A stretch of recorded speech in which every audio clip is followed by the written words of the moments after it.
Good evening, everyone, and welcome to today's live stream. We're going to be talking about a great subject, CPP update, how much you'll receive when you go to take your CPP. Good evening. I hope you're all doing well. Let's get this out of the way so you can see me. There you go. Hope you're all doing well, and wherever you are joining us this evening on the live stream. Today, we're going to be talking about Canada Pension Plan and just giving you the updates for the recent numbers released from Canada Pension Plan. And also we'll give you an opportunity, because this is the live stream, the format is different, where I'm not going to be rushing through the material to try to do it in under 15 minutes. We're also leaving time for you to go ahead and ask me questions as we begin the live stream. And so if you're on Facebook, LinkedIn, or YouTube, you can just type in your question in the field for your questions or a comment. And if you are going to give your question, I hope that it's something that we can share as well. If you don't mind, I'll ask you ahead of time, and I'll just share that information with you. So it's a great format for us to be able to share information. So tonight is actually a really good session, because I know a lot of people have been thinking about how the market's been going and being a little concerned. Hi, Ivan, great to see you there. I hope you're doing well there. I know a lot of you have been thinking about the markets and how does this impact my retirement, and what about Canada Pension, and how does it all tie together? So I thought I'd do another session on Canada Pension Plan just to get things straight there, to see if there's any questions that are still lingering. And then at the end or during the session, if something comes up and you want to ask me a question, just fire away, and I'll get to your questions as we go through this on the fly. Okay. Sorry guys, I had a sneezing fit right at 7 o'clock. Can you imagine? I don't know what these news people do when they're about to go live and they have a sneezing fit. So it's quite remarkable, their talent. Okay, let's dive into this right away, and I'm just going to lead you through the different slides. And if you have any questions, please put them in there. Now I'll just throw this up here. There we go. You know, everybody, if you're new to this channel, I go live on Wednesday evenings at 7 o'clock. Of course, I have a YouTube channel, so all of these videos go onto my YouTube channel and on Facebook, and temporarily they put them up on LinkedIn, and then they take them off, I think about every 2 weeks, something like that. So if you're looking for great content, information that'll allow you to just simply go through financial planning, various financial planning topics like retirement planning, estate planning, financial planning, how to manage your money, how to grow your assets, how to protect your assets, you're going to find all of that kind of content right on my YouTube channel. Very simple, straightforward information. So if you're looking for great explanations, but nothing that's going to fly right over your head, you've come to the right channel. Okay, let's get into the first slide. And what we're going to do is we're going to just share with you just some updates. If you're new to understanding Canada Pension Plan, then I will certainly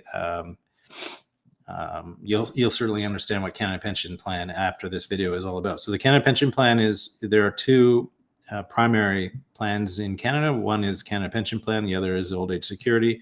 Of course, there's the Guaranteed Income Supplement. I'm not going to cover that tonight. That's basically for low-income seniors. Now, to be eligible to receive your Canada Pension Plan, you have to be at least 60 years of age or older. I didn't put it up on the slide here, but basically working 40 years past age 18, 39 years. And if you're looking for an explanation, also, I'm going to link. I can't show you now because it's with this live stream, I can't link a video, but I'll put it in the description, the links to the other channels, other videos that I have on Canada Pension Plan that talk about CPP Break-Even Point. Should you take CPP early? Should you take it later? All these different videos that I think are going to be useful if you really want to dig into some more specifics, okay, on Canada Pension. But basically, got to be at least 60 years of age. That's the earliest you can take CPP. Working in Canada for at least 40 years after age 18. You have to have made one contribution. I'm going to get into contributions and what that means in a few slides here, but you have to have at least contributed one time to towards your Canada Pension in order to be eligible to receive it.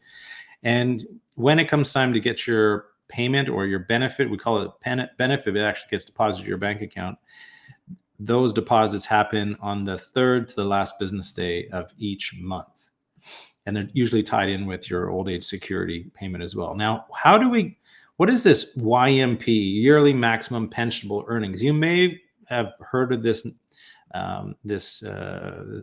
acronym when you're looking at, let's say, if you have a pension plan at work, like an employer-sponsored pension plan, you're going to see that they reference the YMPE. And so this is right off Canada Pension Plan, and this is how they actually calculate your pension. So the yearly maximum pensionable earnings, or YMPE, this is how Canada Pension Plan, what number do they decide on how to actually tax you, right? So for 2022, the YMPE is $64,900.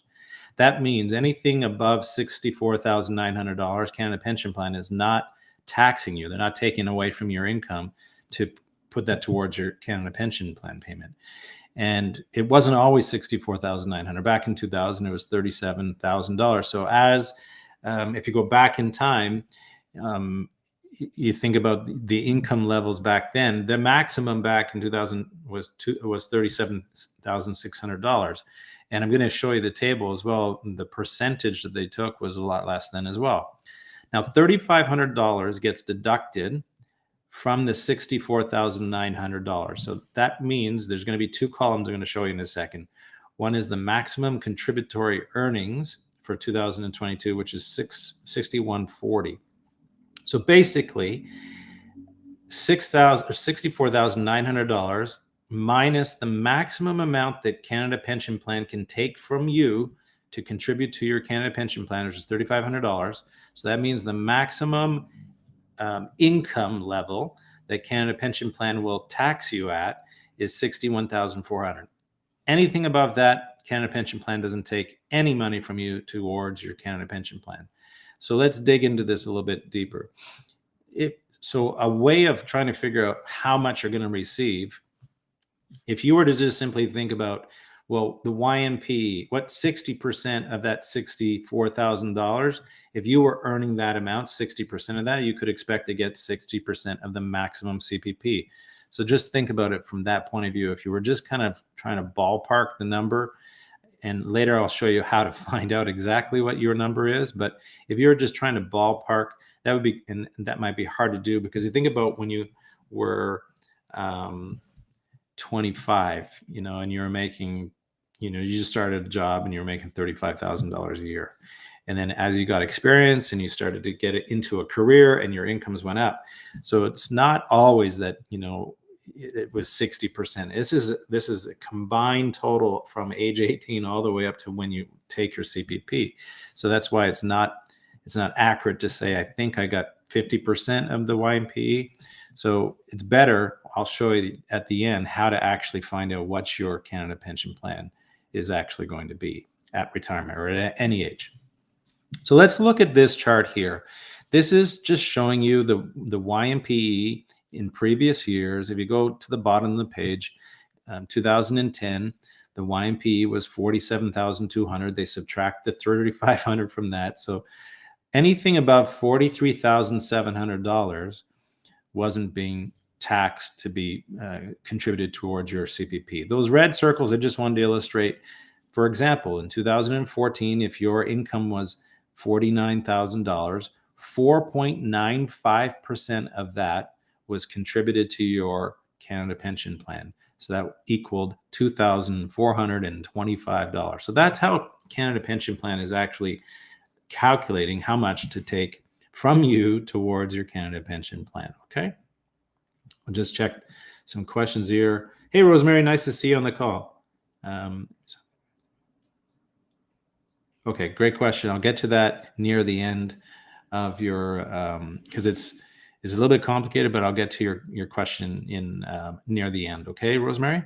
Now, the average and maximum annual CPP benefit in 2022 at age 65, it's increased now. So you notice I've put in brackets there, October 2021. A lot of times what you'll see is the benefit, and they'll quote it online, and that is a number, an older number for retirees who've been receiving Canada Pension Plan for the last 15 years.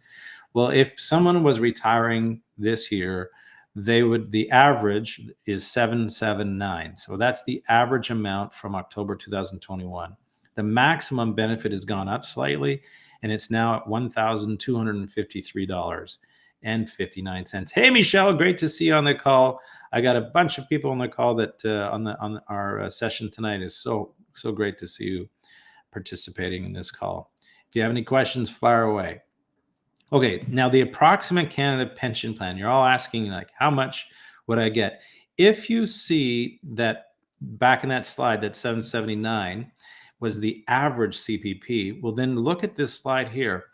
The average salary, if it was 30,000 to 40,000, produces $731 of Canada Pension Plan. So remember that the Canada Pension Plan, the average amount is right across Canada, all ages, all income levels.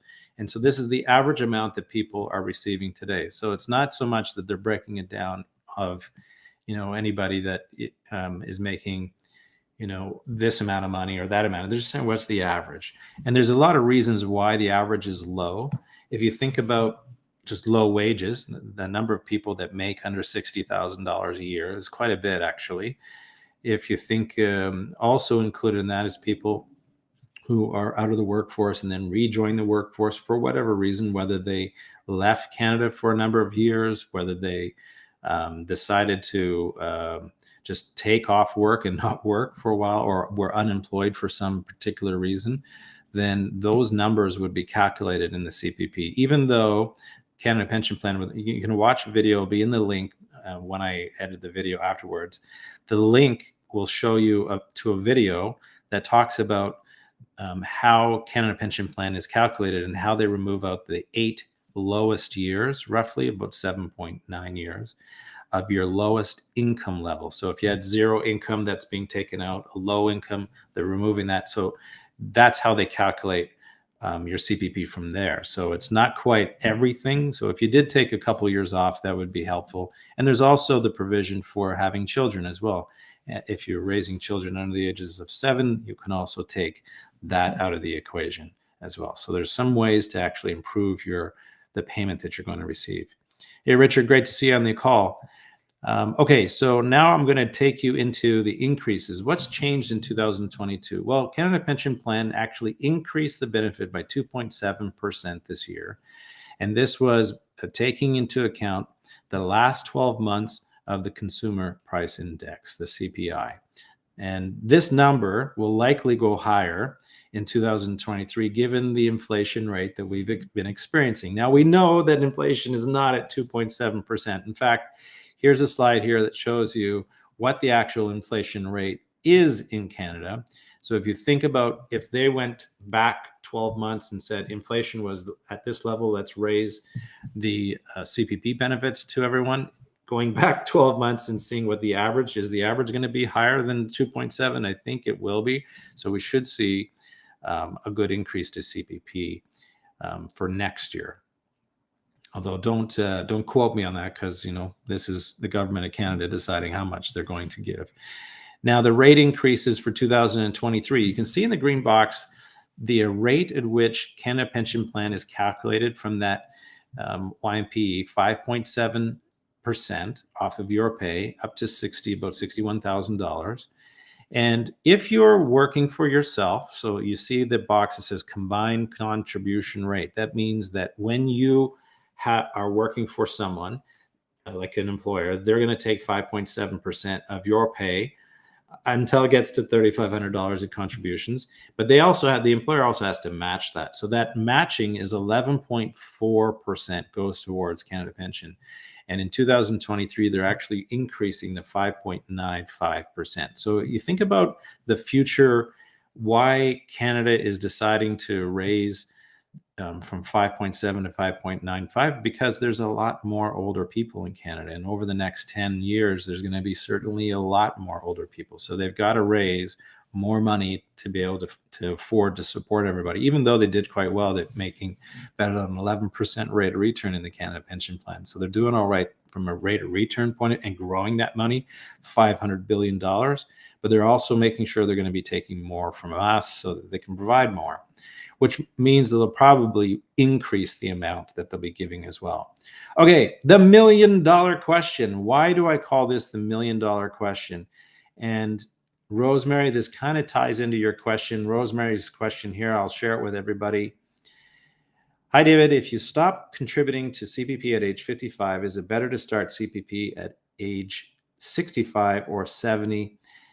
And so this kind of ties into that, and maybe I'll answer that question here. But why do I say the $1 million question? Because if you're a couple, then your combined government benefits is going to be $1 million over a 30-year period. So it's really important that you don't discount taking CPP. A lot of people, if you're younger and you're watching this call and you're seeing it in the replay, Canada Pension, a lot of people say, oh, I'm going to make so much money. I'm going to be so wealthy. I'm going to be so rich. I don't need Canada Pension.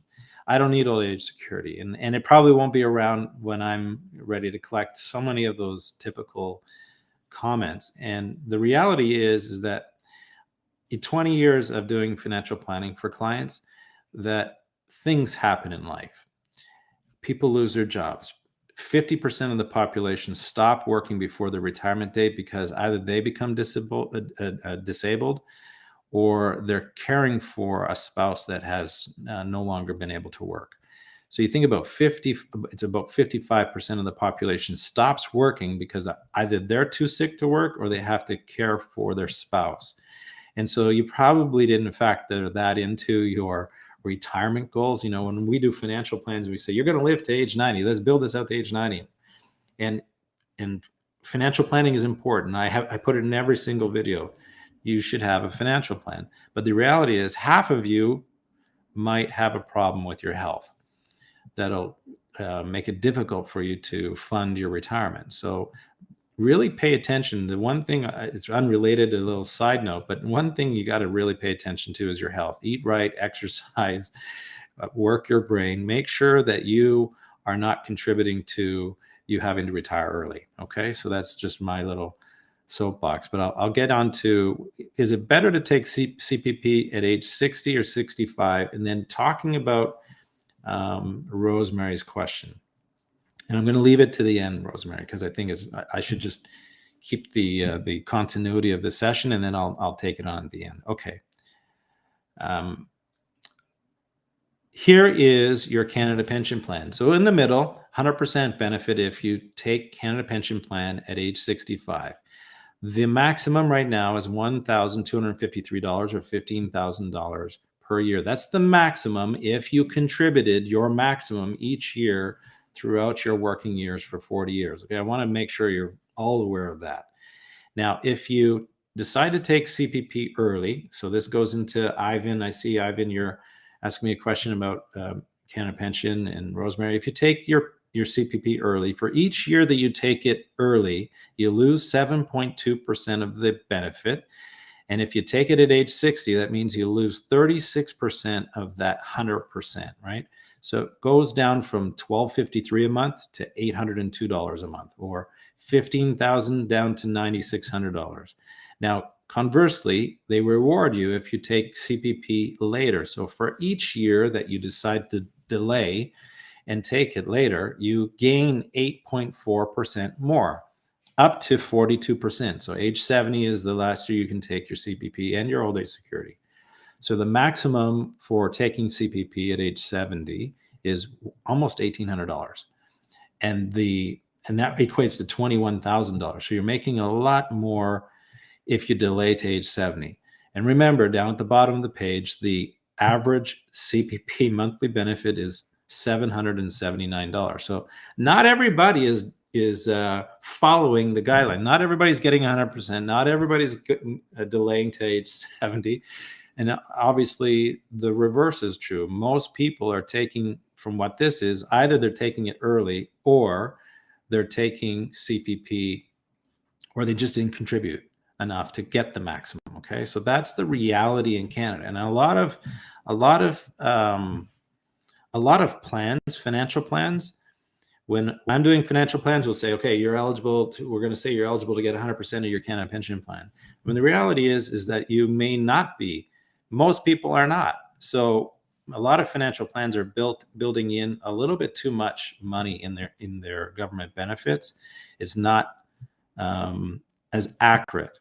And back to the other thing that I said, is that 55% of the population is going to stop working long before their retirement date because of an illness. So you have to, and one thing about financial plans, because I'm about to get into that as well, and that is your financial plan is only as good as the current data that you're working with. If you do a financial plan today and it's brilliant, it could be the best, most accurate plan today, and the moment something materially changes in your life financially, that financial plan, you light it on fire, because it's no longer going to be accurate. A financial plan, you have to update it every single year. You have to put in the current data and examine, how did this new information affect my income at retirement? This is really critically important. So if you're paying to have a plan done, and then you just say that, great, now we know that we should do an RSP early withdrawals or a RIF meltdown, and that'll help us with taxation. And it all looks great on paper, but you really need to do it every single year to make sure that that strategy or that plan still makes sense. Okay. And that's why all my clients get financial plans, and they get updated every single year, and they don't, there's no cost to getting that financial plan. So not when I do it up front, and not when I redo it every single year, there's no cost to that. So that's really important for you to know that. Okay, let's get into the next slide here. You don't need to see my face on every slide, do you? And we'll go into the next one. The CPP break-even point, I'll put in the description a link that talks about what is the CPP break-even. So basically, look at this, age 73 roughly. So that blue line is you taking CPP at age 60 versus the red line taking it at age 65. The crossover is around 73. So that gives you some insight as to how long will it take for you to actually hit that crossover mark if you take it early versus taking it at 65. Okay, let's get into what I'm going to share with you now. Let me take on some questions, and I'm going to get into why you might want to take CPP early. Does that sound right? You guys like that? Or should I just finish the presentation and dig into your questions? You can let me know, but I'll answer one question. I'm going to answer Rosemary's question here. Rosemary, what happens if you take CPP at age 55? Is it better to start CPP at age 65 or 70? Okay. Wow. Okay. So your question is actually digging into about 3 different areas as to why you might want to take it early or later, and then what happens to it at age 55. So there's like 3 different, it's actually one question that actually goes into 3 different areas of your plan. So let's talk about age 55. In the description, I'm going to link, and just make sure that I write this down to link the early 55. If you stop working, I'll just make sure if you, Rosemary, here you are. Yeah. So let's say you stop working at age 55, which is quite common, right? Think of teachers, government workers, they get pensions. If they started early, they get to actually retire as early as maybe 53 years of age, 52 even. And they stop working and they stop contributing to a Canada pension plan. And they've got their pension that's going to be given to them. But the issue is about how many years government, the CPP is calculating. So you're looking at 8 years, right? So if you take 65 and subtract down to, and I think I might have a slide on that too, because I usually want to keep these. Yeah, here we go. This was actually a slide that I prepared about taking CPP early and the use of tax-free savings account, where you might use that. So you think about your retirement date is age 62, but somebody decided to stop working at age 55. They stop contributing to the Canada Pension Plan. Canada Pension Plan is going to subtract 8 of your lowest years of zero income or low income. But the problem is that age 56, 57, 58, 59 are also going to be affecting that. You've got 4 years that are not going to be included in that in that calculation, because let me see if I can get this out of here. I think I do like this. Yeah. 4 of those years are also going to be zero income years that they can't take out unless you had, from age 18, huge incomes all the way through. Then maybe that's different. But if you have 4 years that have zero income and they've already taken out the 8 years, that's actually going to lower your CPP payment. So that is a bit of a problem. What I would suggest that you do is call, and I'll show you the number at the end of this presentation. I'll show you the number, and also about going on my Service Canada account. Call Canada Revenue or CPP and ask them, if I stop working at 55, how is that going to affect my CPP? And they'll be able to tell you right away. Within like minutes, they'll be able to give you a good estimate as to how that will affect you. Now, so that's the first part. Now, to the other parts about should you delay it and take it at 65 and 70.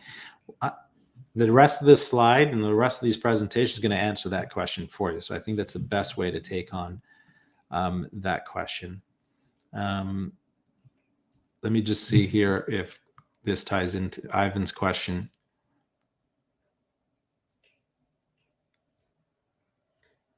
Yeah, okay, Ivan, I think did I answer that question? Ivan's question was exactly what I just described. If you stop paying into CPP at age 55, is CPP calculated to age 60 or 65? Thinking about the 8 lowest years paying into CPP. Well, your CPP is calculated up to age 65 because that is the 100% mark of when you take CPP. So subtracting back the 8 years from then is where you start to get into the, take 8 years of low income out. And then also you have the zero income years of where you decided to stop working, contributing to Canada Pension Plan. I'm not also going to get into the idea of what happens if you take your Canada Pension and continue working and paying into Canada Pension, other than the fact that you'll likely have a higher Canada Pension Plan payment. But I'm not going to show you the math or get into that issue. Okay, so let's go into this slide here. Okay, why would you want to take CPP early? So back to that first slide I said about taking CPP at age 60 versus age 65, and I've been kind of leading you through, well, there's a break-even point. Well, life is short. Think about a couple who is,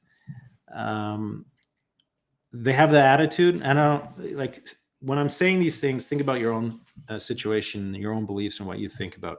Think about this couple, and they're saying, life is short. We don't know how many years we're going to have on this earth, and I'm going to take the money as soon as I'm able to. Or you think about someone who is of the mind, look, I paid into this thing all my life, and if I'm eligible to get it, I want it right now. So it's that kind of like, I want what I'm entitled to right now. I'm not waiting for it. So that's this mentality of, no matter what the math looks like, some people say, look, I don't know what the rest of our life is going to look like, but let's grab some money right now. And I don't blame them for that, right? Because I just explained to you that 55% of the population get really ill and might even pass away. So some people look at life that way. And then another reason why somebody might want to take CPP, and I kind of talked about that, and that's longevity, right? If you're 65 years of age today, the likelihood that you're going to reach 75 years of age, if you're a couple, is 97%. So you see this like green bars here. This is basically saying if you're a couple in retirement, statistically are going to live longer than a single person in retirement. So there is probably one good benefit of being married, and that is, and being married through retirement, and that is you're going to live longer. Now, there is no correlation. I just want to make a small comment. There's no correlation here about being happy at that age, being married, just the fact that you're going to live longer. And so let's just talk about that. You will live longer if you're a couple. There's a 90% chance that you'll live to age 80, and a 75% chance you'll live to age 85. And you can see age 85 for women, it's 55% if you're single and 44% if you're single male. So this really speaks to this idea of loneliness, being alone.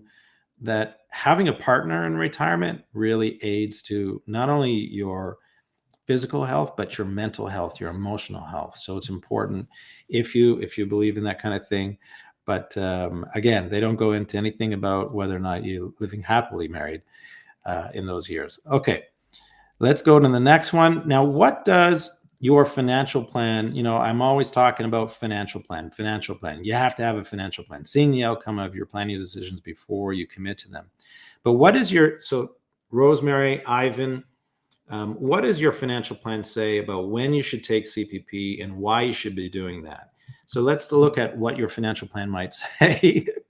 You might have a tax problem. If you think about what might be a tax problem for some people, well, what is the sources or what are the sources of your income in retirement? So you've got RRSP, that's your registered retirement savings plan, your RRIF, your RIF, that is your income that's converting your RSP to a RIF, and a LIRA. This would be if you had a pension with a company, and this would be supplying you an income as well, similar to the way that a RIF would work.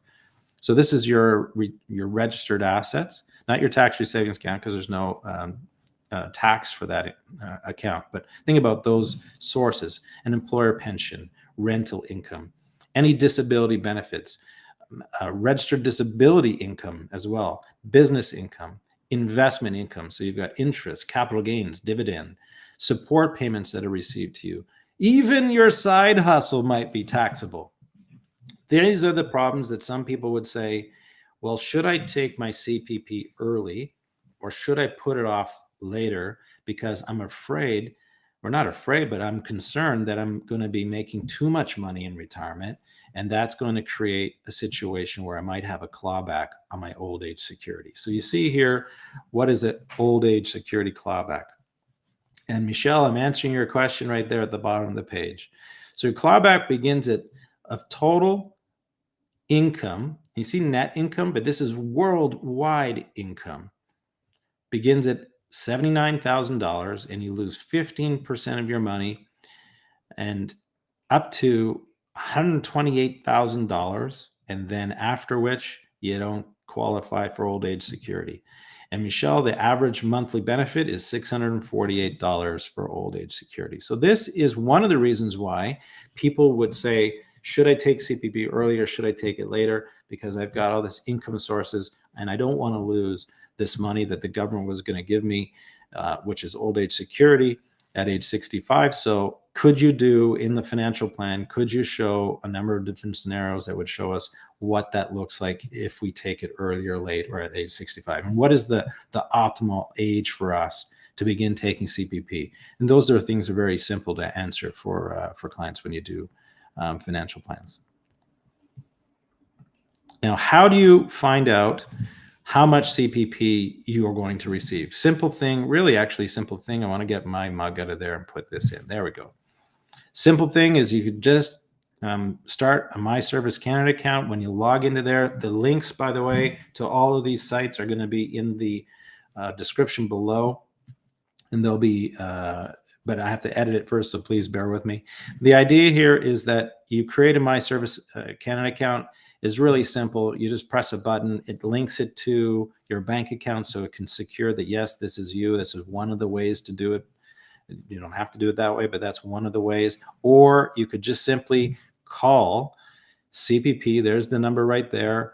And the average wait times, I know 60 minutes to 80 minutes, right? But the average wait times are posted on the Canada Pension Plan site. And so you can actually see when is the best time for you to call. So if you're calling on a lunch break, that kind of thing, or early morning or late evening, you can figure out when the best time that you're not going to have to wait too long. And they actually even go into which months have shorter wait times. I don't buy into any of that. They're saying that the wait time is quite low in December. And I don't know how they figure that out with everybody who's on vacation for December. Lots of people want their vacation in December. But in any case, I digress. Okay, I'm going to check to see if I have any more questions because I think we're at the end of the slides. Yes, we are. So I'll just go, Michelle, I think I answered your question. Give me a thumbs up if that's true about the monthly benefit. And Michelle is making a comment about markets right now, and maybe just hide it underneath your mattress. There's plenty of, in one of the videos I shared with you a couple of days ago, and I talked about 7 different ways that retirees can make money during retirement. And that doesn't have to be during retirement. You can do that while you're working. And, you know, Michelle, you know these kind of things as well. And that is, thanks, Michelle, for the thumbs up. This idea of taking some of your money, for instance, doing mortgages. I think private lending right now is something that if you have non-registered assets and you have access to capital, even if you want to use your own line of credit to facilitate that, there are 3 ways to actually lend your money privately, and that is actually lending it privately, which I don't subscribe to unless you're very savvy and you know what you're doing. And then the other 2 ways are actually to give the money to lending companies that actually do private lending, so the secondary market, right, where a lot of people are being driven to, because as interest rates are going up, a lot of people are going to be driven out of the market and will not be able to qualify for their mortgages, so they'll end up going to other companies, so secondary market, to get their mortgage, because they're not as stringent. They actually can lend more than usually the loan to value at banks. You'll get something like 80 or 85%, and some of these companies will lend you right up to 100%. And the stress test is actually not as a big a problem in these companies. So they needed capital, right? So they're looking for investors who can give them capital that they'll lend out, and they're qualifying all of the people that are going to receive these loans. And so your risk is actually limited by professionals who do this lending for a living. And so that would be a great place to put your money, or part of your money, during market volatility. If you're uneasy about the markets, is a great alternative. Now, when I say great alternative, I'm not talking about if you have a $500,000 that you give a company $500,000. I'm just saying a part of your money could go towards it. So think about the asset allocation of your portfolio. How much is in fixed income equities? How much are in life insurance cash values? How much are going into rental properties? How much are you doing to loans? A lot of different ways for you to protect yourself from volatile markets. I don't think I have any more questions, guys. I just want to make sure that I always say we take care of your wealth management so you can take care of what's most important to you. Tonight was especially important for me to go through this information about Canada Pension Plan because, well, they increased the pension amounts to you. 2.7% is what they've increased. The other great thing is that while you're going to be, that the rate is going to increase to all of us, that means that all of us here are going to have a higher amount, likely will have a higher amount, because the government will likely increase the amount of money that we'll get in the Canada Pension Plan and Old Age Security when we retire, when we're much older. And so that's a good thing for us. I think Canada Pension Plan and Old Age Security are, for a great many people, it works out to about 1/3 of what their income was pre-retirement. And it takes a lot of stress off of people when they planning for retirement. They can say about 1/3 of their money that they need in retirement will be supplied to them by government benefits. And so the onus is on them to be able to supply the rest. And that becomes more manageable, especially when you're working with an advisor and you get a financial plan together and you have confidence in what you're doing. I think that's it. I think I've exhausted the topic on this evening. I appreciate you being with me today. I look forward to seeing you in the other videos. I go live every Wednesday at 7 o'clock. If you're new to this channel, head on over to my YouTube channel. I've got about almost 80 videos there for you to go ahead and on all kinds of topics that are so easy to understand. I delivered the information in a way that is as though you and I are sitting right across the table from one another. Nothing I am saying, I hope, should be flying over your head. I think you should be able to get financial planning topics given to you in a very relatable way. Again, thanks so much for tuning in tonight. I'm looking forward to see you next Wednesday at 7 o'clock, and enjoy the other videos on my YouTube channel. Thanks. Have a great evening. Take care.